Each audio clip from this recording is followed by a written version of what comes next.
Alright, so I wanted to shoot a video about me actually bringing down this mess, including my cell phone that I'm recording with, so I can bring it in, into a more palatable amount of things, because I'm trying to reduce the amount of things that I use and the size of the things that I use. So here's the story. I've had the iPad since about 2012, but I barely use it. So I decided to gift it to my stepdaughter.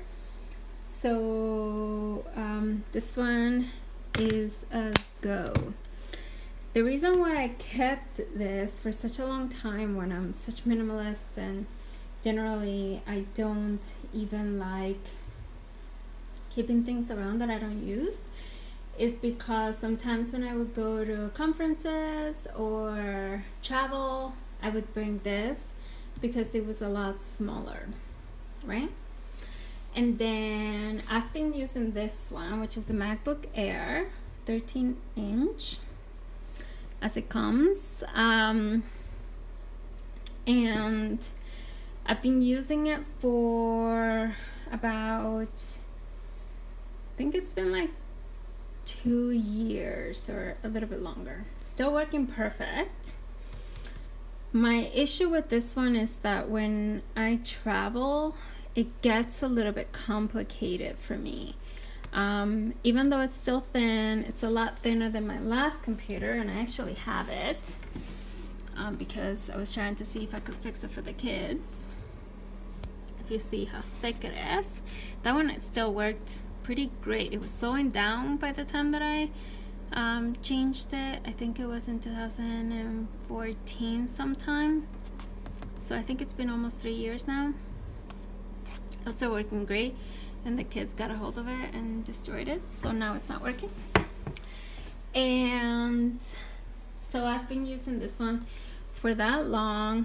It's worked great. Hasn't started slowing down a tiny little bit the last couple months, and since I'm on a roll when it comes to actually reducing the amount of things that I have and reducing the size of things to make travel easier, to make moving around easier and all that stuff, then this had to go. Even at its size, because comparing it, okay, so it is much smaller, this one, by I think like 1.5 inches or so. It's like, it's a lot smaller, but still.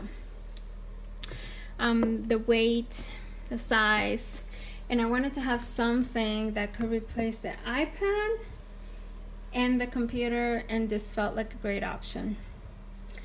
The reason why I knew that this would work great was because I used in the past to travel my boyfriend's computer that I gave him a while ago, and this one has worked really great.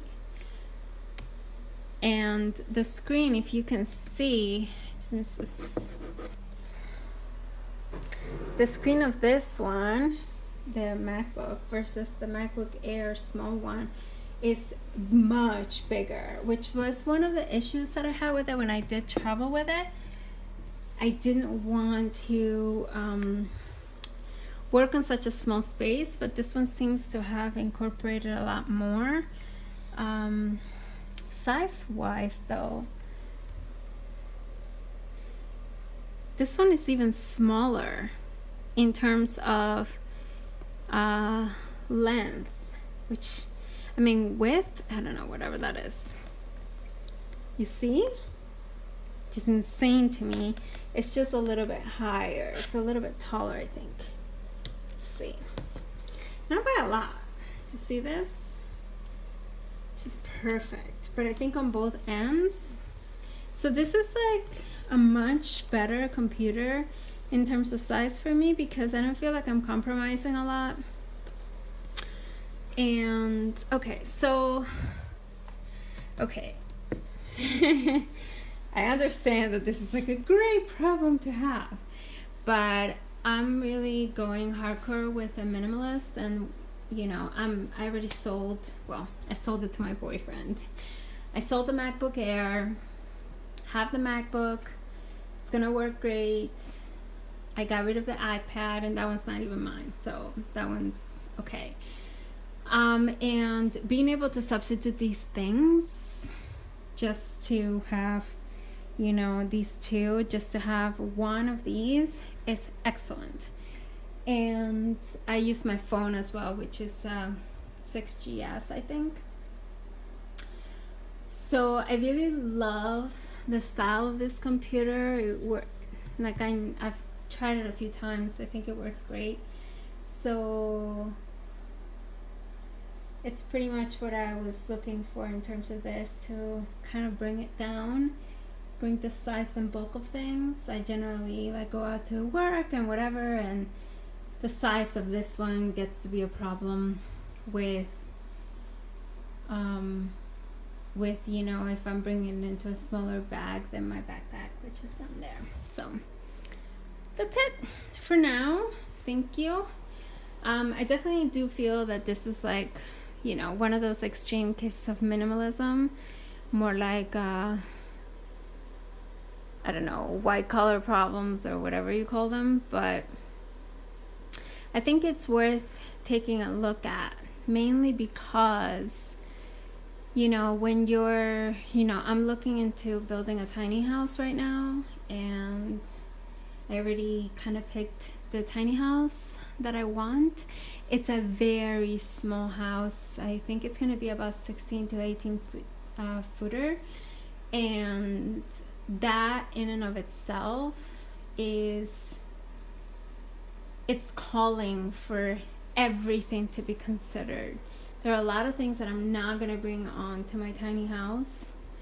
A lot of things that I own right now that I don't even know how I even own anything. I've been getting rid of things left and right all over the place, and I still have so much stuff.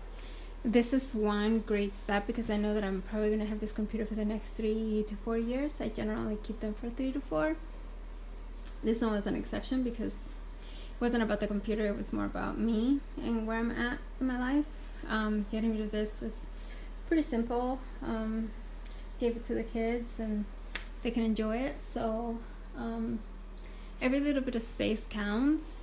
I am considering every electronic because the tiny house is going to be solar powered, so I want to make sure that the electronics that I'm using use very little amount of electricity. I want to make sure that everything is being taken into consideration. Like, for example, this, don't know if I'm going to bring it. It's a coffee mug heater, which is not for coffee, for tea for me, or hot water or whatever. I think it draws a lot of electricity, so I don't think I'm going to bring that. That LED light at the corner is pretty good, so may not bring it. So I guess we'll see, but I definitely will do more videos on what am I bringing, what am I not bringing, and all that stuff. So definitely keep an eye out, and until next time,